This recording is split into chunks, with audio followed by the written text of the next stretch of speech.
You are there, sir. Yes. Good evening. Good evening. Okay. Yeah.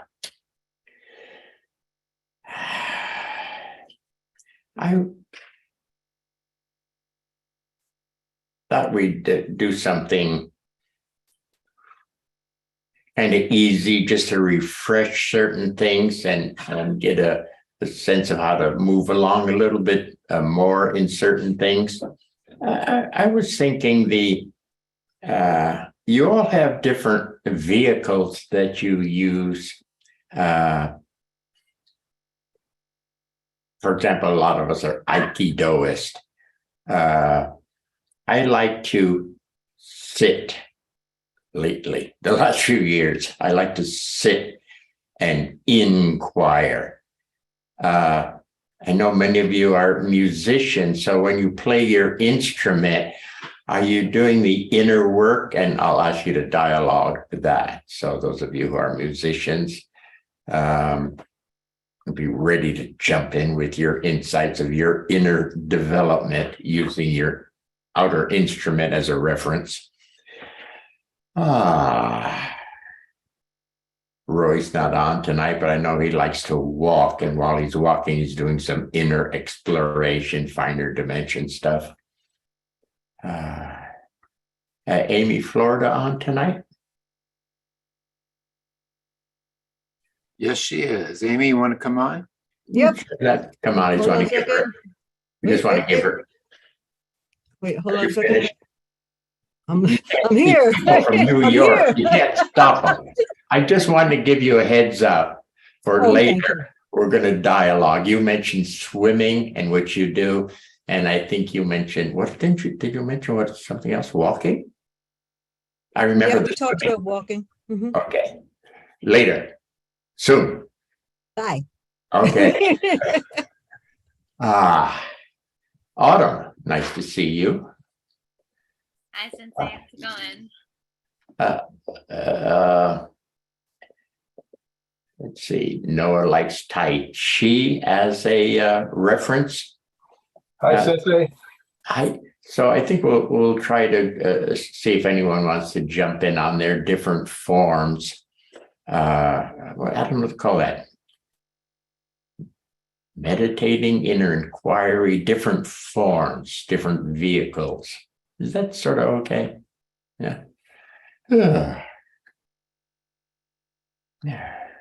But before we do, maybe we should do some simple, let's get present. Let's do something really simple. You ready to stand?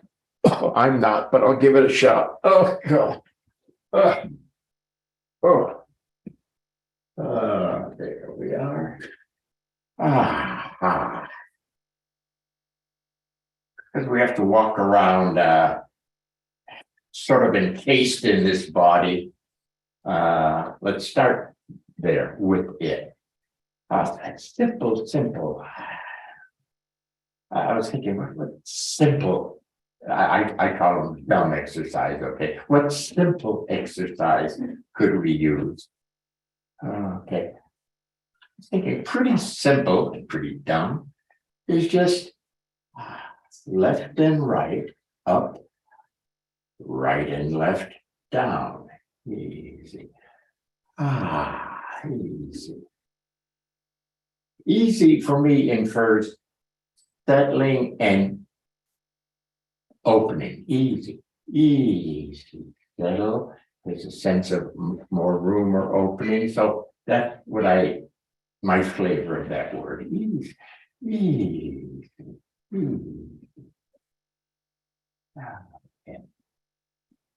Okay, here.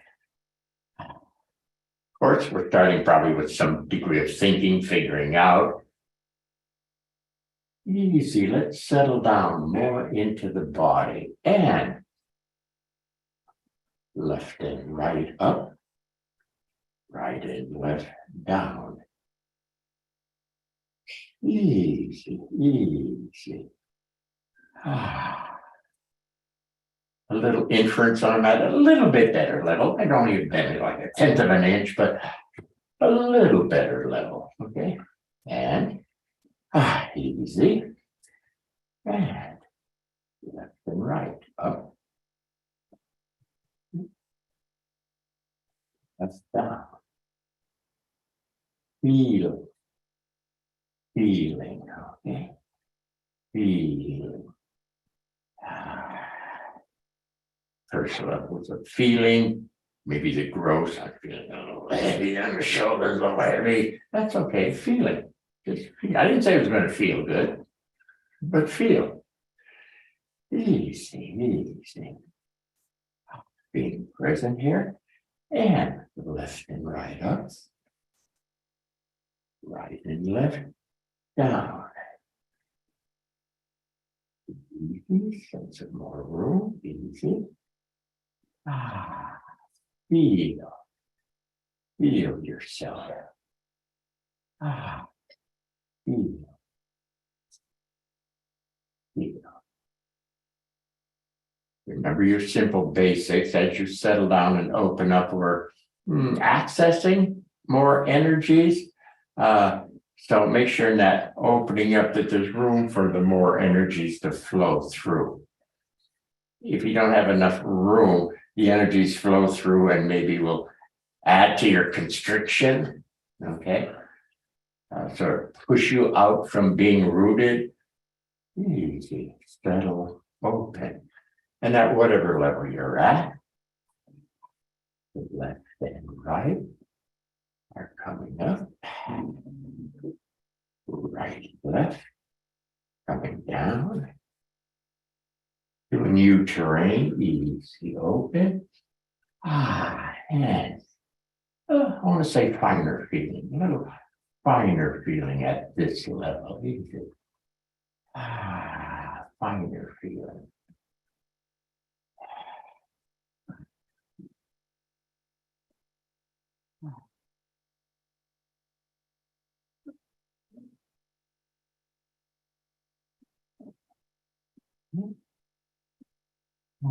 From the level we're at this moment, left and right up,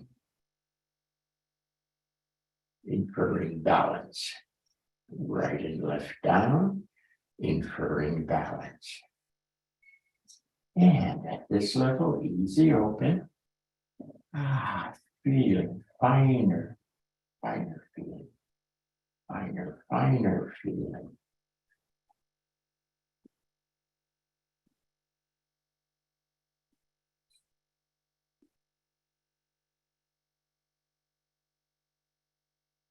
The level you're at, easy. The balance of left and right, upward flow. Right and left down, balance. To a better level, our next level, easy, open, finer feeling.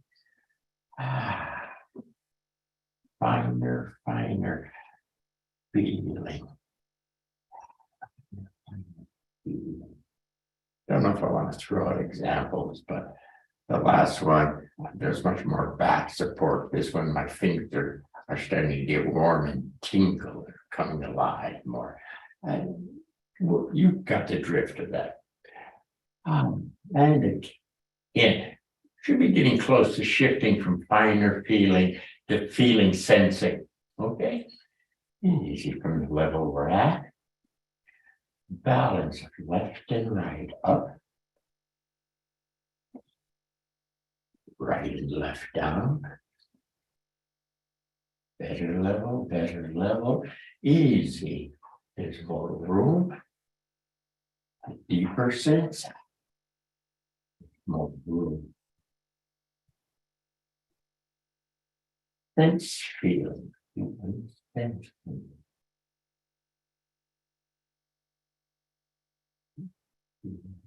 Sense feeling. I couldn't spot the difference there, nothing major. That's fine. There'll be a couple of passages you do where it doesn't seem to have changed.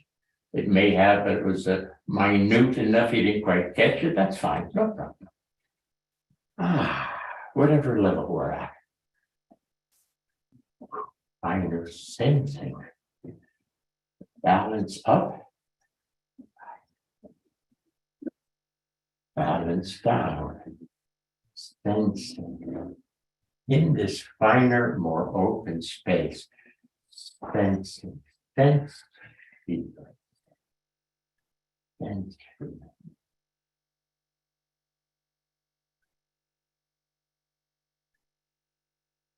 Now, for me, it's a big, sort of a big jump. I feel myself a bit like a field, not this body, but sort of like a field. There was a sense of being like a field. Body field, an energy field, body, whatever. Easy, easy. From the level we're at. Feeling, sensing, feeling, sensing, finer sensing. The balance of left and right. Upwards. Easy. The balance of right and left. Downwards. Easy. More room. Finer level here and now.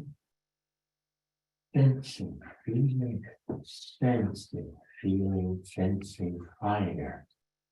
Feeling, sensing, finer.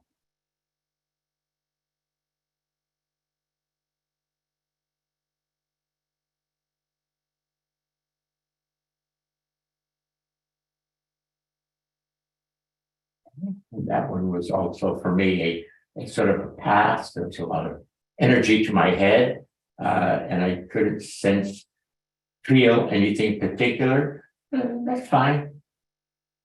Pass, continue, easy. From the level we're at,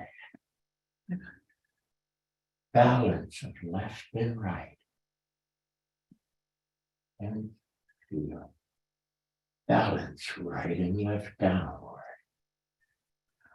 And in that movement leads to more open, finer level.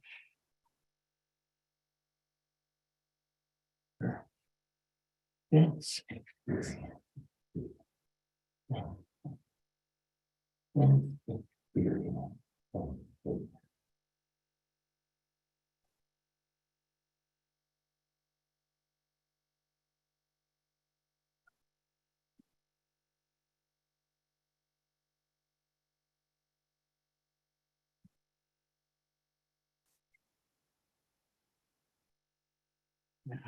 For example, for me, there's more awareness. If I were on the Aikido mat, I might right now like to do some techniques where Uke is coming in behind me and I'm working with him. I just feel more sensitive around in the areas I can't see. For example, one more.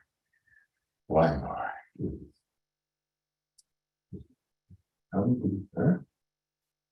Present, but inner finer, present. Balance of up.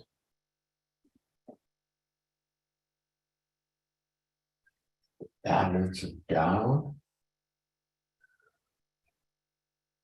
Finer zone you're in. Sensing, finer sensing.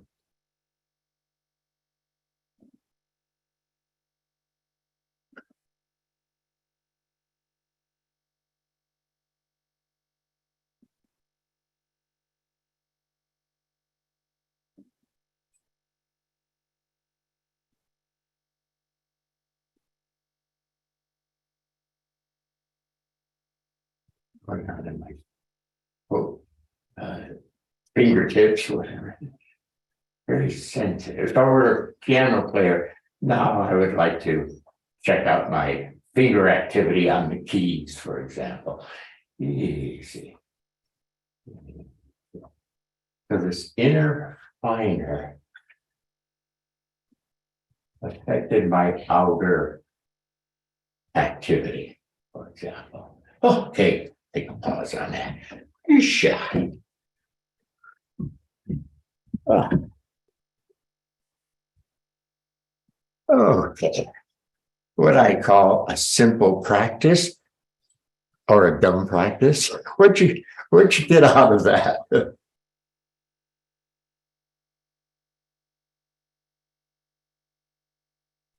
Sensei, this is Justin. Hey, Justin. Hi. I gradually was noticing more freedom of movement of the body, and more presence as I was moving up, balance, down, balance, right, left, and eventually, as I was expanding up, I simultaneously experience a depth. So I was going up and down at the same time. Yeah. And then down and up at the same time, so to speak. Yeah. In a sort of balanced, full way, eventually. Yeah. No, at a certain level, that's a natural, people, where the up runs into the down that's already coming down, and the down coming down runs into the up that's coming up. That's a certain level of balance. And with some of the practices we've done in the past, you should have bumped into that. It's a pretty natural happening. I remember, because my earlier years of working was up and down energies. And I love up and down energies in my development, okay? And then one night I'm in the dojo alone, and I'm working my basic up and down, and suddenly it started to go up and down and up, and it really threw me. And there was some extra energy in it. I got a little pissed. What is it? What's going on? Because my beautiful basic of up and down was being disturbed, and not knowing enough how it worked. In retrospect, the up and down got good enough where another piece wanted to come in, the down up piece wanted to come in, but not knowing what it was and just bumping into it, it irked me. There's extra energy there, and I didn't know what to do with it, whatever. Anyway, finally worked it out. But anytime things double up, could I say, don't be shocked. Probably a good idea to get a little more room there. Don't panic, easy, let it unfold.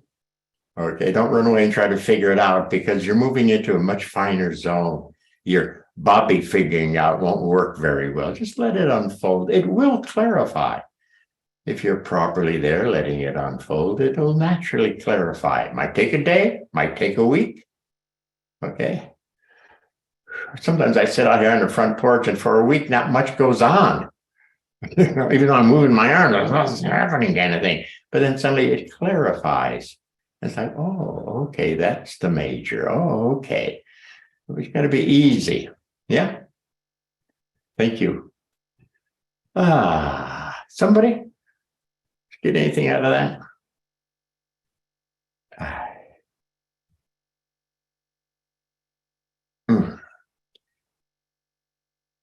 Quiet we are. I told you it was a dumb practice, so you didn't get anything out of it. I'll say something. Hey, Sensei, it's Dusty. Dusty. Yeah, I noticed that, like, letting go, because it was, went to some beautiful places, but letting my thoughts go around it and faster, and not getting caught up and being spun out there. Mm-hmm. Almost giving a little bit of gratitude for it, like a little bit of celebration of it for it. And then it was easier to let go of when I thanked it. Yeah, getting better. Good. It's an important thing he's saying here. As we do these things, and different things show at finer levels, there'll be a tendency to and let me figure that out, and to not do that, okay? Because you get a little next click, and it's a bit different, and then you spend your lifetime studying that one click thing, and I don't want to do that. I want to continue to move along. But that's a trick that Dusty's starting to pick up on. That can happen. I'm not interested, thank you. Let's continue. Yeah. So it sounded like that's what you were saying. Yeah. Yeah. Good. Cool. Good. Yeah. Good for all of us to remember that. Because as you open up, settle down, move through different dimensions, there's some fascinating, interesting things that can show. And I wouldn't go off on them. I wouldn't stop the journey and get out and spend a lot of time. It's like you're in a train and you get off at a stop because something caught your attention. But you spend your life studying that little town because it looked cute or whatever reason you got off the train. So you don't want to do that on a regular basis. I don't know how to say that clearer, but you got the drift. Yeah. Somebody, where are we here with this warm-up practice?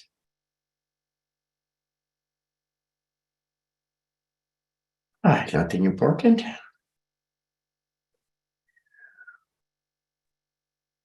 Mike Sensei. I didn't catch who that is. Who that? Mike Mike. from New Zealand. Yes. Not Mark. No, Mike. we got you. We see the shape of the head. Oh, yes, Mike. Oh, Yes. that's a giveaway. Yes, I guess. What I found with the exercise is obviously settling, and that felt really good, and balance becoming more of a sense of my whole body being balanced. And then starting to feel warmth in my hands. And then that progressed eventually to tingling in my fingertips. Mm-hmm. And then that progressed to literally genuinely feeling like there was something that I was holding that was tangible in my hands. So it was almost like there was an invisible ball there. There was substance. That I was Like an actually, energy ball, do you think? yes. Well, yes. Mm-hmm. And it was very distinct. And it was something I was able to hold and run my hands around, and but no sense of attachment to it. It was just like noticing on the way, if you like. I didn't get preoccupied with it, but it was quite a distinct sensation. How to say that? So in the beginning, there's nothing in my hand. It's just my hand, right? But at a certain level, there is something in the hand that's tangible at that level. All right. Yes. Now, if I go back to Bobby's level, there's nothing in my hand. I must have made that up. I must be fooling myself. So trust your practice. Say trust. Or if you're not sure, I think my trick there is, well, we'll see. If it's true, it'll show up again. It'll get clearer. We'll see. I don't fight with it. You know, I don't fight. Did I make that up? Is that really happening? You're wasting time, people. You know, you do that. But I like that sense of something's there in its own dimension. Something can show that in a heavier dimension can't show. Something like that. Is that okay? Yes. What I said? Yeah, no, that sums it up well. Thank you. Yeah. Okay. Okay. So those people that utilize something else as a practice time, okay.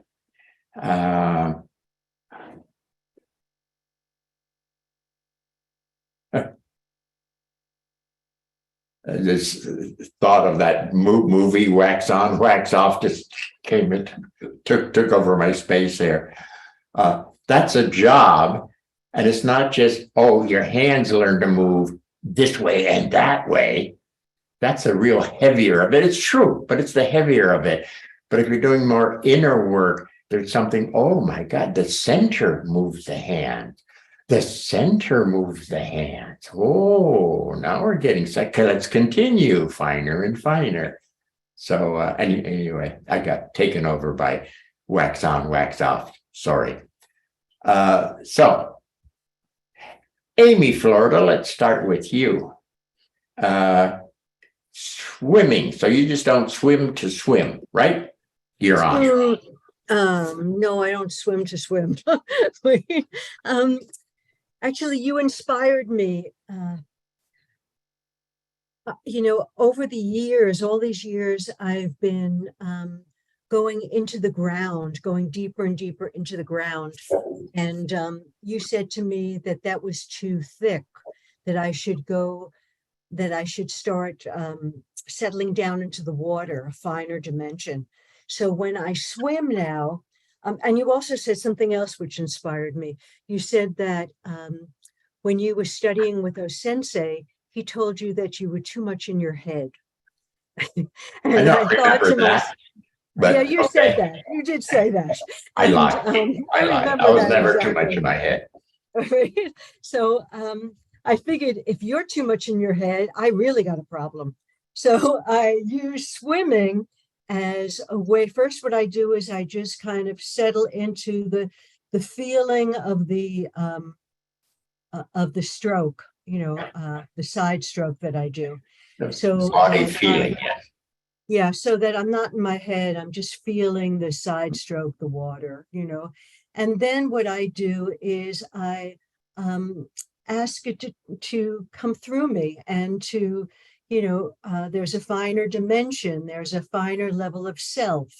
And and then I just open to it and receptive to it, and it starts to talk to me and move Okay, through hold me. it a second.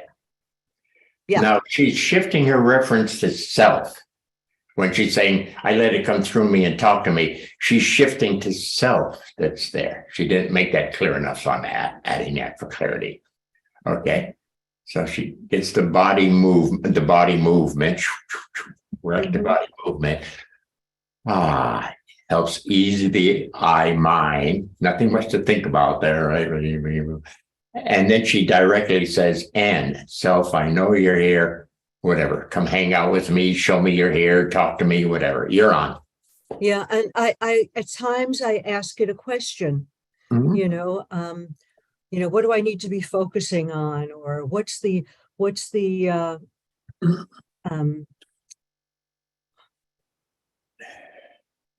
getting in my way, or I don't know, whatever the question might be. And then I just listen, and it downloads, something comes through.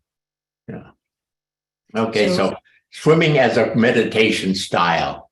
That's her vehicle, could we say? Yeah. Okay. Yeah. And I also use it when I'm walking. You also shared this, which inspired me.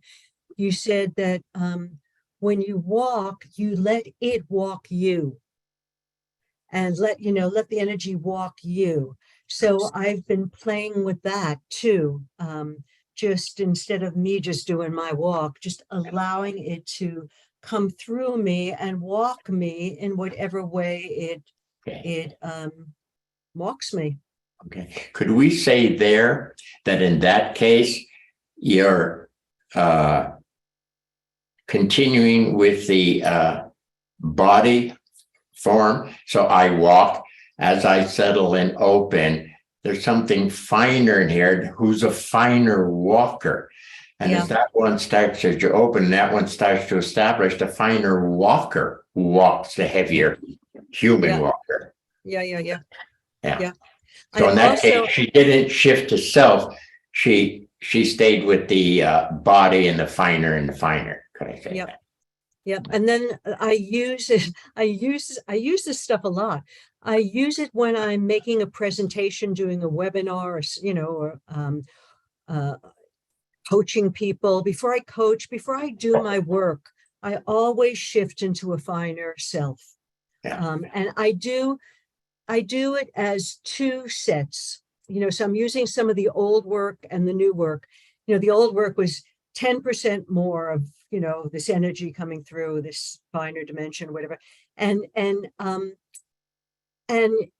whereas you said in the past that women are more spacious, and men are more centered, or don't say that in 100% way, people. It's just a generality. A generality, but I felt it true for me. So what I do is 10%, as I go 10%, 20%, I do the up down, for the first round. And in the second round, that's when I start sensing the spaciousness of it. And I find that my performance is much better, coaching or giving a speech or whatever. I also use it when I go to the dentist or to the body worker or the doctor, when I have to go through some procedure.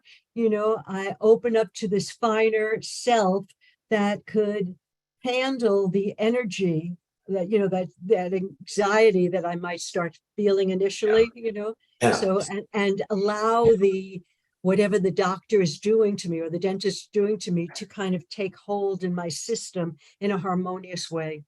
Yeah. Thank you. Yeah. Is Florida the flutist on tonight? No, Diana? She not? no, I don't think so. Okay. Okay, well, thank you. Gonna have a musician say something. We got quite a few people out tonight, so for some reason. Okay, let's see. So I used to like walking. I used to do it as an inner practice, go for a walk. And at first you're just checking out the body and getting fuller present and better body basics. But then as soon as possible, more inner work. So I had a particular block in, where was I then? Mountain View, where I'd walk around this long, pleasant block. It was nice trees and stuff, quiet neighborhood, and just practice inner stuff while I was walking. I found it fun. Susan gets stuck in a snowstorm. Susan on yet? Yeah, she's here. See if she can come on. Yes, Sensei. Yeah. Is that you? Can you hear me? Yeah. Yes. Pretty clear. Any comments on you're the wood chopper? Okay. So there's the physical activity and the inner work that you do while you're doing that.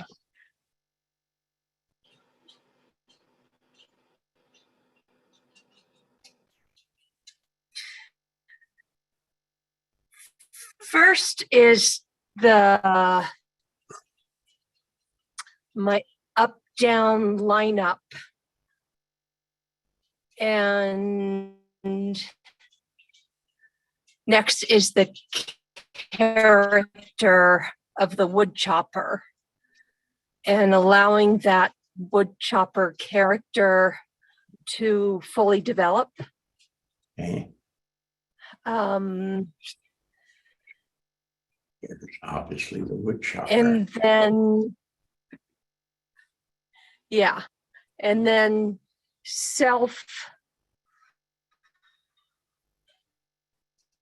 And I might play with it differently different times. So I might start with self, or other times start with the wood chopper and then not focus on, but allow self to show. Okay, let me jump in. So people be clear, if she's pretty clear, sometimes she works the continuing character wood chopper and the finer dimension of character wood chopper. And however, it shows itself in a finer dimension, okay? Sometimes she does this and she says she wants to reference self. Okay, there. So you can do that. I wouldn't bounce around too fast and try to get all of them at the same time or too soon. I wouldn't clutter it up because, again, I don't want you to smear it, or what's our word? Smudge it. I wouldn't want you to smudge these things.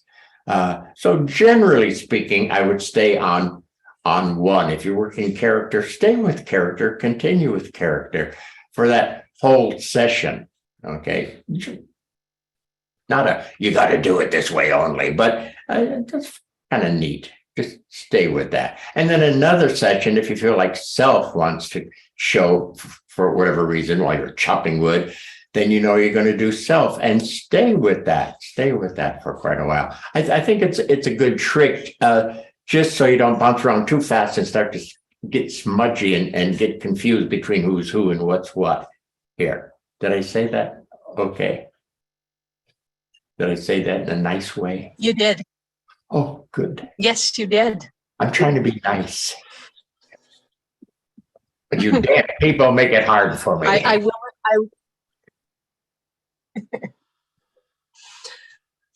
I will admit I have occasionally smudged. Haven't we all? Okay. Teacher, we're talking a little bit about music. Anything you want to jump in as going inner as a musician? Sure. It's interesting, isn't it, that that being a musician, there's a few different things going on. You have the music that you're playing, and then you have that's connected with the technique of your ability to play or your ability to express that. One of the things that I've noticed over time with some folks is they give extra emphasis to technique, and in some ways you give up the soul of the music, you give up the spirit of the music. Hold it there, teacher. Let's clarify that for the folks. Yeah. And correct me if I heard you wrong. Let's say all musicians or most all musicians settle inner to some degree. Okay. Yes. And then they play something. Okay. And then they start to put more time on what they played and maybe even forget it was the inner that got them to that level to play that. They start majoring in what they played, and they go out. They got off the train, and they're spending their lifetime in this little town, which was just had a momentary attraction. It wasn't meant for you to spend your life in this little town, kind of thing. Did I catch that right? Yeah, I think so. You know, being a musician is complicated because you have to spend some time in development, you know, just like in Aikido or in dance and in acting, you're working with some technique. Yeah. But when I think what you were pointing to, Sensei, was just when you overemphasize the technique and kind of lose connection with the soul or the spirit of your expression or of the music itself. Yeah. Yeah. So I don't know. Yes on that, whatever that is. Yes. But it came from here. And as this gets a bit better, yes, gets better. And you don't ever forget that. Back to the inner, finer inner. Ooh, that had something to it. That kind of thing that you have to decide how much inner, how much outer. Okay. Well, at a certain point, when you give over to the excuse me, to the spirit or the soul of the music and the expression, it also carries the technique to a new level. So there needs to be a balance of what called you, the spirit of the, I guess we could say the spirit of the music or your self-expression of that music carries technique to a new level. You'll experience the playing or the expression of the music in a way that you could never have just practiced for. And I'm liking right now, this thing that jumped in at me was the inner musician. So that people don't get too confused with the spirit of music. Oh, the spirit of music. And then the inner musician. Here he's a bit of a clod. Okay. Easy, settle, open. He's still cloddy, but there's a touch of smoothness in there. Okay. And you play and you heard it, you tape it, whatever. Continue. Easy. The inner musician. He'll play, and he plays different. Yeah, so I like inner musician. I don't want people to get lost in the spirit of music and the that's me. Yeah, I'm tracking you on that. Yeah, Yeah. sure. The okay, the inner musician at a certain point, in a way that we've talked about over the last couple of years here. How long has it been now that we've been doing these sessions? There's a way in which you easy the eye, which is far deeper than what it initially seems like, because you're letting go the inner musician. You let go to the inner musician, and I'm calling that the spirit of the music, but you can call it the inner musician there too. That starts to open up and express the beauty, express the quality that is there to be expressed. So that letting go is an important thing. You have to let go of the practicer to reveal the performer. Maybe it's similar to what Susan was talking about when she was mentioning the development from character and then letting go into self. That's another level. Yeah. What was coming to me then was a musician would probably run into the vibrational sense of things, which is not the character per se now, but just at that level, good character. But the world he's in is vibrational. Is that okay word for musician? Vibration. Oh, yeah. Vibration, frequency, those things. Yeah. It's a finer level. It's that when we were doing this practice here, you were also talking about feeling not just inside the skin, but feeling the space, feeling the qualities of up and down energies moving. Feeling the design of how things work. Yeah. So some musicians kind of by luck or whatever find their way into that space, don't know how to get there again. But when we're practicing like we're practicing now, you get to know the map or the design, the construct of how the universe works, and how your own system works, how you can let go into the deeper, finer. Yeah, that's why I like sort of mapping in that it helps you, because we are going to get pushed out into heavier, but to have a sense of things can help you get back to your inner, finer being. I end up in Bobby sometimes.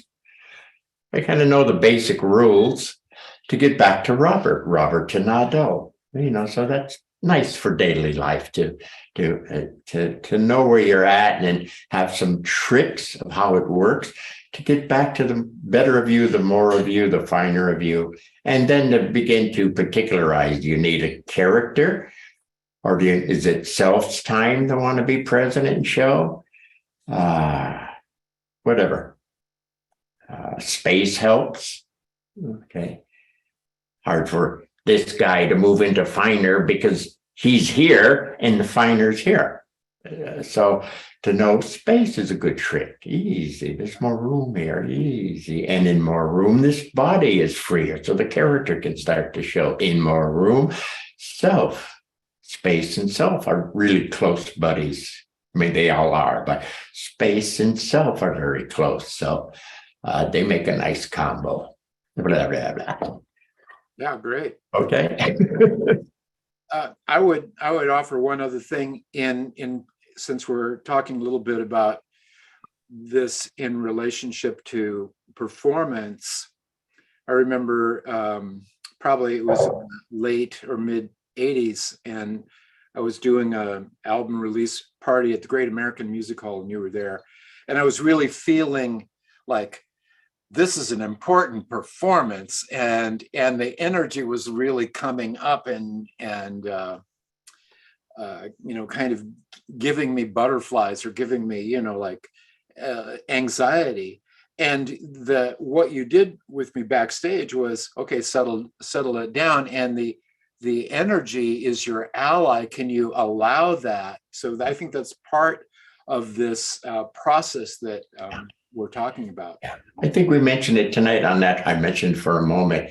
Don't forget, in settling opening, that we're really calling up more energies, making ourselves available, or anyway, the more energies will show, and make sure you know how to open and stuff, because you don't want those more energies to make you anxious.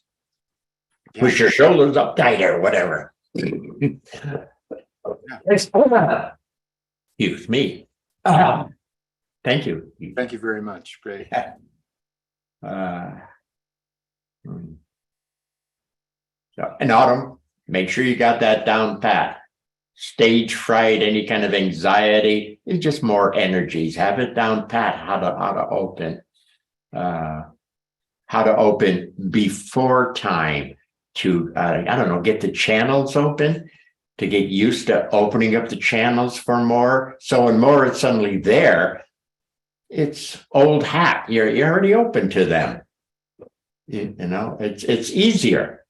But if you've never opened your channels, so to speak, and that energy starts pushing through, weird shit can happen. So a part of what we do in Aikido is, let me borrow you just for reference. So he squeezes my arm, okay? And just because that situation is pressuring, there's some energy reaction here. Easy. There it is. Okay, now I let that energy, okay? Now he moves at me with more push grab, okay?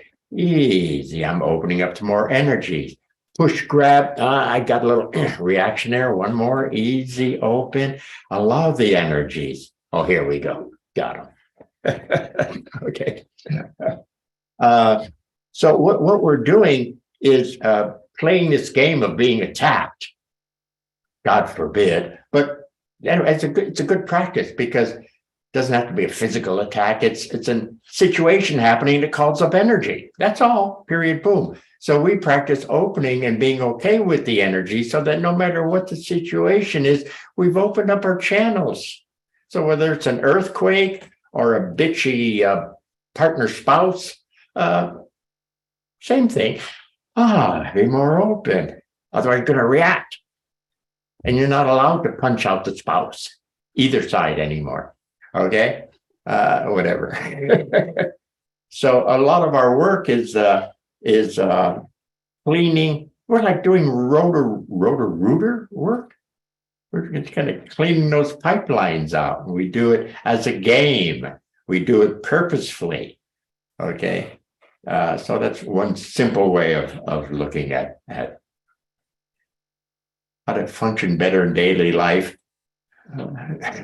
No, situations call up energy. If you don't have any practice or recognition or how it works, you're probably going to screw up a lot of the times. Now and then you'll do a magic thing, but you won't know how it worked or how to get back to that level again. So that's a simple basic situation. You're getting energies. Okay. It's kind of like keeping, I don't know, the channel clear, and keeping the like, I don't know, a certain level of strength and openness. Okay, go over that again. Where are we? What's happening? What's the situation?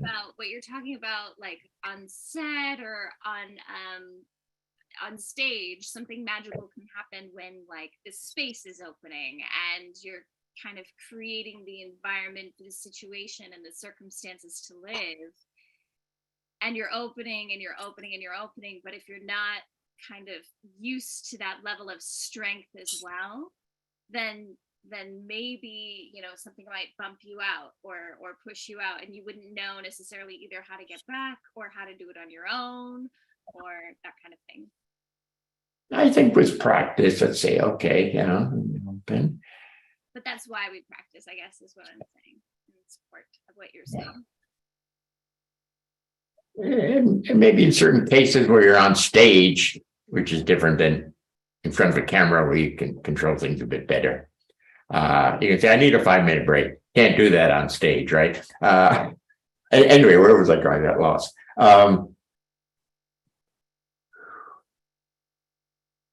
That you can, I don't know, feel that you're being overwhelmed, but you have the ability of controlling it a little bit. Okay. I don't know how to say that well. You don't have to go crazy on stage, no matter how much energy hits you. You have a little ability to ease it back a bit. I'm not saying it well. Yeah, Yeah, I had an experience of it that I think speaks to that. It was during the Aikido retreat. We used to have a talent show at the end of the Aikido retreat, and I was singing The Rose, and I had practiced it. I knew the words, I knew the music. I mean, I really practiced. I go to sing it, and about a little bit in, I realized that I wasn't singing it the way that I had practiced. The words were right, you know, the pitch was right, all of that, but the what I was emphasizing, or the way I was phrasing was different, and I got scared because I wasn't in control. But I couldn't call a do-over. So what I had to do was just settle and just go with that flow, just open to it and go with the flow and trust it. Yeah.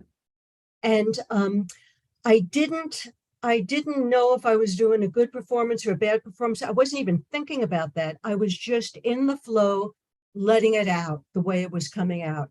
And at the end of the song, you ran up on the stage and you picked me up and you hugged me. And I realized that you had seen the shift, the energy shift in me. And that you were letting me know was a good job. Yeah. Yeah.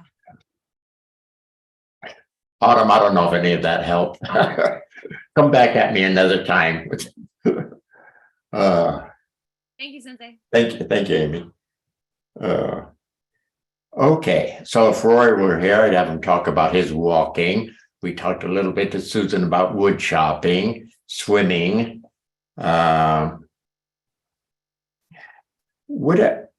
Vehicle. You know, when I used to practice a lot, pretty good at it, while I was driving my car. When I was in my car, okay, give an example. I never put the car radio on because I was always doing some kind of inner work. So I always called my car radios virgins because they had never been turned on. Yeah. So at first in the car driving, it would just be settling with the car, feeling the car, after a bit feeling the four wheels as being individual. Okay, if this front wheel is going bing, bing, the back wheel is doing something a little bit different, and just settling down and feeling that. Okay. And then continuing. So my relationship with the car was a beginning to be a blending harmony of like oneness. Okay. Then continuing, because there was traffic and stuff around, you have to be aware of that, was the next size of it, which would include the road itself and the activity, the other cars on the road. So I could be inner meditating, still present fully and aware fully. So I would do things like that. And I do some long drives that are not long, an hour and a half, 2 hours, go work with my brother. And for that whole time, it was just inner work.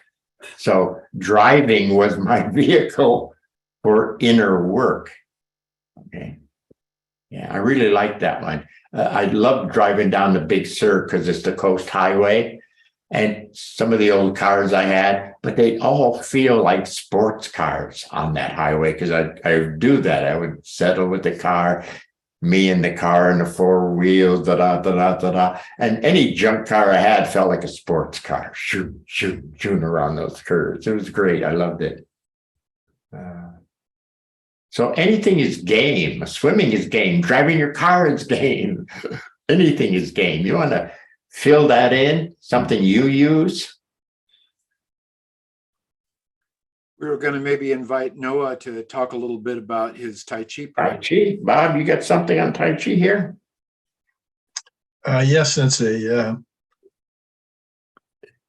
One thing that came out after we talked about this a little bit during the week, and it's easy when you've been doing something for a long time that has kind of a meditative feeling to it, to just sort of be at whatever level you kind of are. And then their inner development really begins to stop. And Okay. Let's create a phrase here. A natural, comfortable level. yes, Make it comfortable. And then again, yes, stopping. So a year later, you're still at that same level. I'm sideline here for a second. When I used to travel around the world checking in Aikido stuff, and I'd see some of the same people 5 years later or whatever. And sometimes I'd say, no development at all. And I'd say, what the hell have they been doing for 5 years? My God. There was no change. Yeah, I'm sorry. Go ahead. You're on. well, I remember just a sideline, when you first came back from Japan and you were teaching, and then you went back to Japan for a while, and the guys there said, gee, we thought we'd be better than you are because we've been training and you've been teaching mainly, but you continue to develop, and they noticed that. Yeah, that was Henry Kono, I think, said it to me. So I had been in the States for a year, and there were no teachers really, and only a couple of students. Aikido sort of fairly new still. So I've been gone for over a year. And as he said, they've been training at Hombu Dojo every day. You know, they're diligent trainers. Is Henry Kono every day. So I get back, and he had to tell me that they thought they were going to eat me up or something. We were competitive in those days, and it wasn't so. But while I was here, I was doing a lot of inner work. I didn't have the outer technical guys to work with. I'm doing a little bit, new people, but I was continuing my inner work. So yeah. Anyway, so thanks for reminding me about that story. Yeah. So what should we do here, Bob, about hitting this plateau, this comfortable level, and you're doing pretty good movements or playing pretty good, whatever, you're swimming pretty, whatever. How do we push through that and say, okay, next? One phrase that what do we use here? I'm sorry. One phrase that you've used before that I actually worked on quite a bit this week is, what is this really? So you get to a level and you feel pretty good and you think, okay, but what is it really? And no matter how good you may be, you can always ask that question. And if you do, and you pay attention, more is going to come through every time. Every time. Okay. This really. Yeah. So at this. Yeah, I think we did it. You probably didn't catch it, people, but I think when we did this hand practice, and you feel easy, settle a bit, put it out again. Okay. And then we reach a certain level of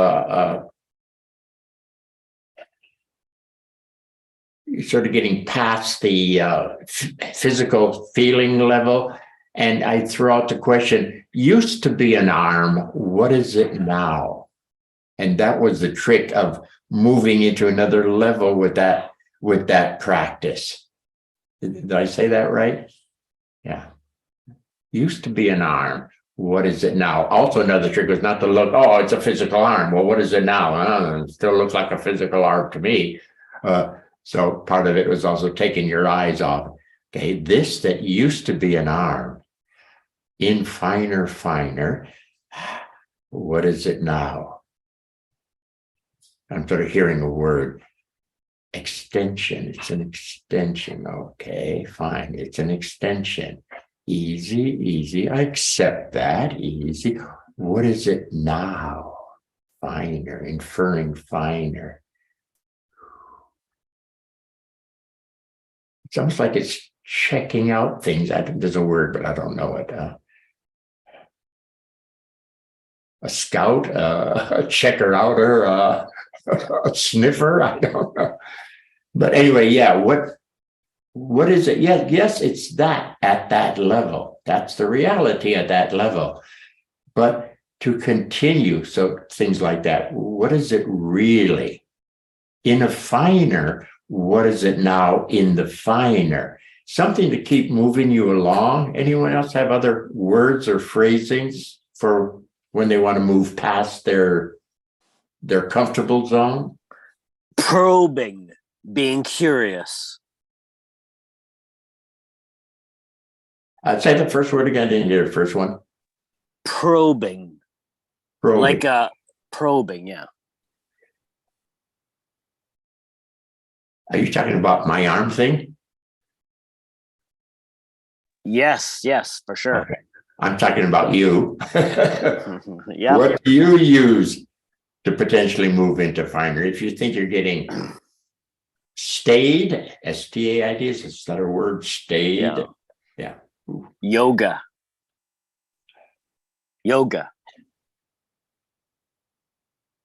I use yoga myself. Okay, yoga as your vehicle. Now, what do you use when you're at a certain basic level that you get to frequently, and so we don't stop at a certain level too soon? How do you move into a better level? Gentleness. Same posture. Gentleness. I have a certain level of acceptance for wherever I'm at. That level of acceptance is just sort of like a kindness to self, kindness to my essence, gentle, kind. What else can I say? That moves you Compassionate. along. Yeah. Yeah. Yeah. Yeah. Okay. All right. Moving along.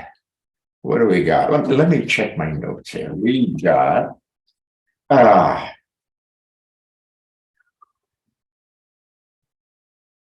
walking. Jack Watt using a Boken swing, just basic up down, as his vehicle for inner work. For musical instruments.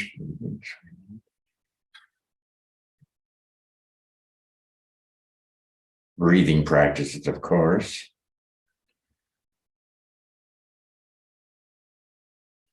Runners, of course, runners. See, I'm not a runner. I'm hardly a walker these days. But don't runners often get to a level where they're flowing along? Like they're in a flow and they're flowing along. They have a word for that. What they call it? Not a flow. Runner's high. That's Runners. Also called being in the zone. Being in the zone. In the zone, yeah. So in that case, the zone is a particular dimensional level. And when you hit that zone, then that happens, where it just flows along. Yeah. Where you thought you couldn't go any further 5 minutes ago, man, you go on and on and on, kind of thing. Yeah.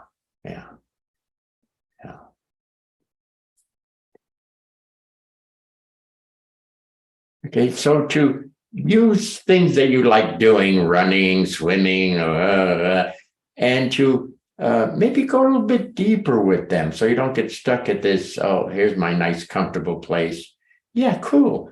But that trick of next or finer or open up some more and what is here at this level kind of thing. Something to flick you along, okay? We're inherently lazy, could I say? Or when we hit a stopping place, we often think that's a permanent stopping place, when it's just a stopping place of the moment. Okay? Doesn't mean you have to stop. Okay?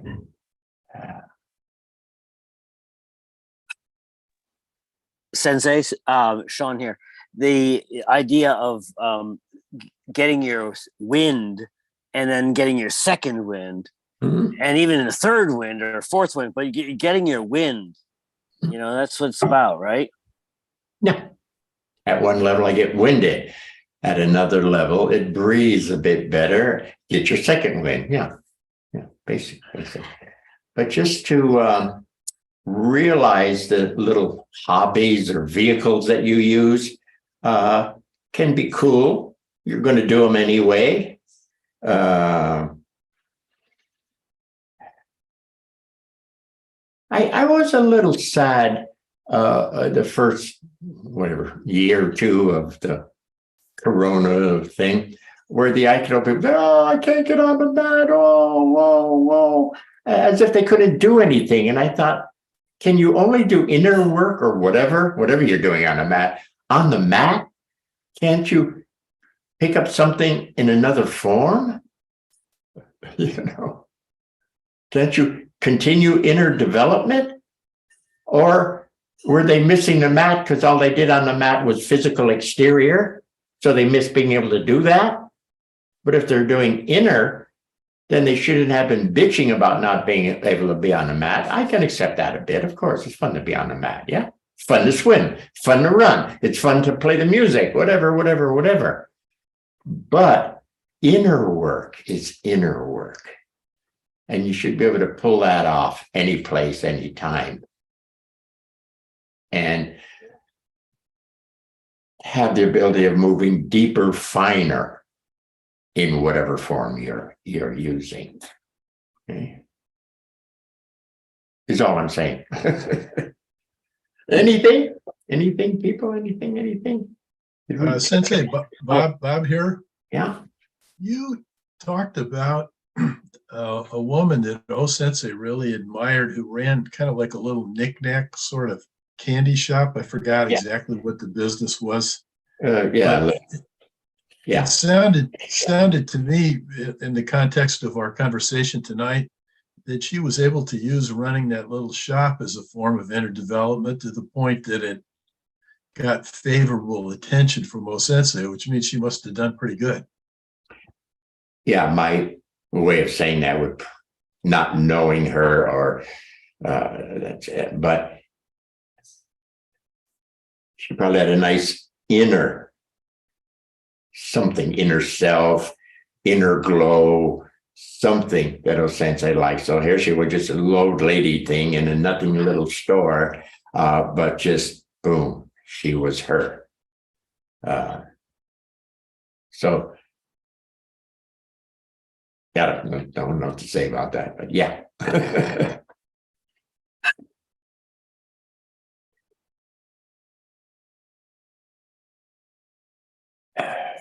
Yeah.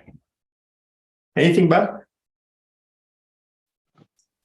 Back to Tai Chi thing, anything? Did we cut that short? Did I cut you short on that? No, Sensei, it was good. It Yeah. was good. Okay. Mark, anything from you, Mark? I see you, don't hide. There you are. Mark. Yeah, hi, Sensei. Hi. Yeah, when that whole COVID thing came along, oh, are you still there? I'm here. I see you. Yep. I was actually searching for activities. I started shooting hoops. Some things that I never had done really before, but I started shooting basketball hoops. Yeah. So I was initially, like a lot of people, I was a bit lost. I was like, oh god, the Aikido club's shut down. What am I going to do? But but I found just I'd go out there each day and just start shooting hoops but I was kind of determined not to do it as a physical activity, to try to do it in a way to see how this stuff actually works. Yeah. So Inner activity during the outer. I didn't want to just go and do another physical thing. I sort of wanted to do this inner stuff to make that improve this activity that I hadn't really done before, because naturally I'm so short, I'm not a basketball player at all. But you know, we had a kids hoop outside, and I was like, okay, yeah, I'll go do this. But yeah, so it came from a different focus. It was looking at how does this inner improve that outer, rather than just I'm going to go out there and get better at shooting hoops. That there is the critical point, critical statement that you have to decide if you want to make that statement there. Along with what you just said, you reminded me, Stephen Samuels, can't see that. He's a great artist. For those of you who don't know, old time Aikido is a great artist. Pottery, great. Wood stuff, beautiful. What do you do with it? The wood one? Yeah. Oh, there it is. I see it. Could you just hold it up there for a second? For example, not that they can feel the beautiful coloring texture of the wood, but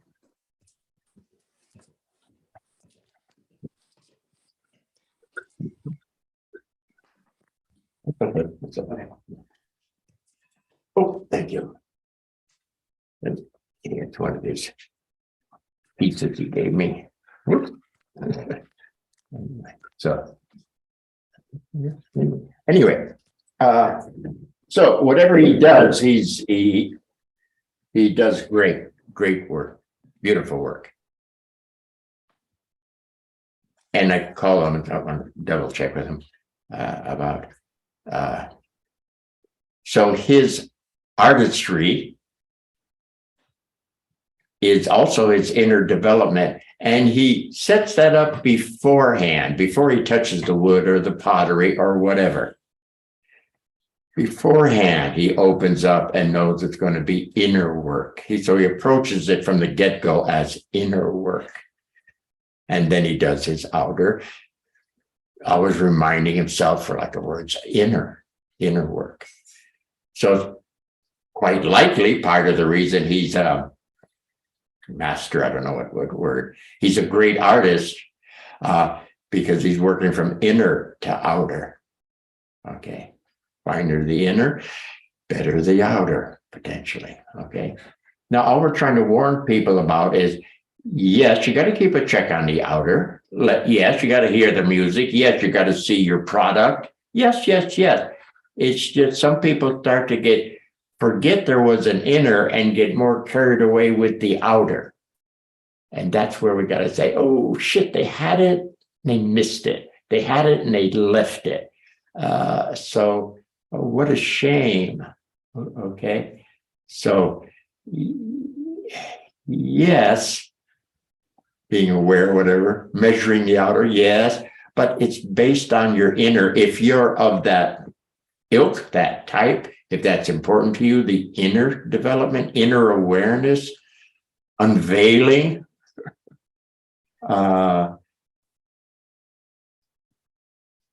very important that you not lose that and get too caught up in the outcome, in the activity. Okay, I think Tisha tried to say that also, didn't we? Yeah, we talked about the difference between technique and between practicing and performance in that way. Yeah. And one extra carry from inner to involvement in outer, and then even a little more involvement. And you brought up something about ego there. How'd you word that? Do you remember? Let's see. Not tonight, on our phone call. Yeah, on our phone call. That sometimes musicians can, well, not just musicians, but Yes, certainly musicians. They get a little taste of it. They somehow move across the barrier from technique into presence or something, and they own it. They try to own it. Said, oh yeah, that's me. So they rather than understand that it's the process The inner, yeah, that is expressing that they want to own it. Yeah. that they want to own it. Yeah. That reminds me of a quick story here. Again, it's one of those pat me on the back. Etzlin. In my session, it was a pretty good session. Walk out on the veranda, finish with the session, and one of the attendees comes up to me and said, "You were great. But I've already moved from the meeting room to outside. I'm getting ready for my coffee and cigarettes. Yeah. I'm shifting back to my more norm." So I couldn't say, yes, I was. So I said, yes, it was. It was a great session. But I couldn't say, yes, thank you. I was great, wasn't I? See, I couldn't own it that way. I knew that was a misunderstanding trap not to go there. Right. Anyway, yeah. People finishing up here. Anything before we finish? What are we doing next week? This is Justin. I'd like to chime in with something real quick that builds on what Mark was saying. I've been doing acupuncture for 25 years or so. And when I'm at the center, I'll open 200 or 300 needles in a day. And it's one thing to be present with self, and then there are finer characters available and going deeper, connecting with the clients and sort of inviting the acupoints to open up, et cetera, et cetera. Really interesting. But at 25 years, this is kind of a routine chopping wood sort of thing.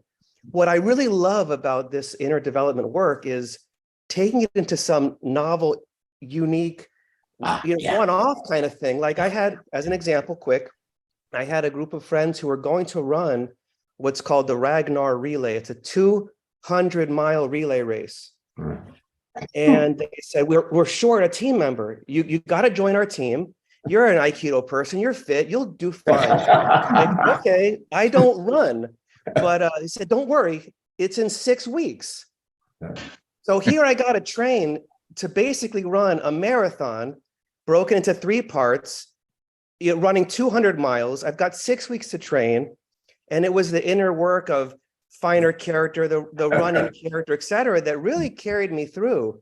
And, and the things that come up as you're in the situation really teach you about themselves. I don't have to know how to be a long distance runner, but being in that character, it informed me, the self who's showing up, about itself. Yeah. And I did fine. Yeah. The inner runner is intelligent. If you give them the room and allow them to be there, the inner runner knows quite a lot about this or whatever. Yeah. Quick aside, was up with visiting George Leonard at his house in Mill Valley. And out of the blue, he said, "Oh, me and a few people are going to go for a run over Mount Tam, come." And I'm wearing my really street shoes. I mean, real dress street shoes. I go, oh my God. Plus, I'm not, even in those days, I wasn't a runner, I moved pretty well in the dojo, but after that, forget it. But I had to do what you had to do, was to go click, click. And I ran that damn mountain. I wasn't going to fade. Damn you, George. But it was the inner ability that allowed that to go on. Pretty good. You probably did pretty good in the race, in the run. I did. I had a fantastic time. And an interesting thing about that, as an aside to this aside, is invariably during this kind of thing, you're going to be 3 o'clock in the morning in the middle of nowhere, and you just got to get out and run 10 miles or something like that. And it comes down to just choosing to take the next step. You might want to give up. You might be tired. You're in the middle of nowhere. You just choose to keep going, and you show up. You're present, and it all unfolds perfectly. Yeah. Quick, I have to do another aside. I bumped into a few through the years, a few guys who'd been in the military, and even though they may not have liked the military, they did like that they got pushed in the training. And what they learned was when they were tired and ready to give up. They were forced, so to speak, to keep going, but they broke through to another level. And the ones I talked to that caught that were very grateful that they had gone through that training, not knowing that they could go through to another level. My words, another level. But they all said that was cool. That was cool because it wasn't their norm. You see, their norm was to stop at comfortableness or stop at tiredness or whatever. Stop at boredom, whatever. Don't stop. Continue. That's it tonight, people. That's it. Next week, yeah, okay. We're finishing up the year. I don't know. Maybe we'll just let you dialogue on what the hell you got out of a year's worth here. We'll see. Something. Okay. Thank you, Sensei. Thanks for. Sounds good, Sensei. All right. See you next week. Thank you. Thank you. Thank you, Sensei. Thank you, everybody. Thanks. See you next week.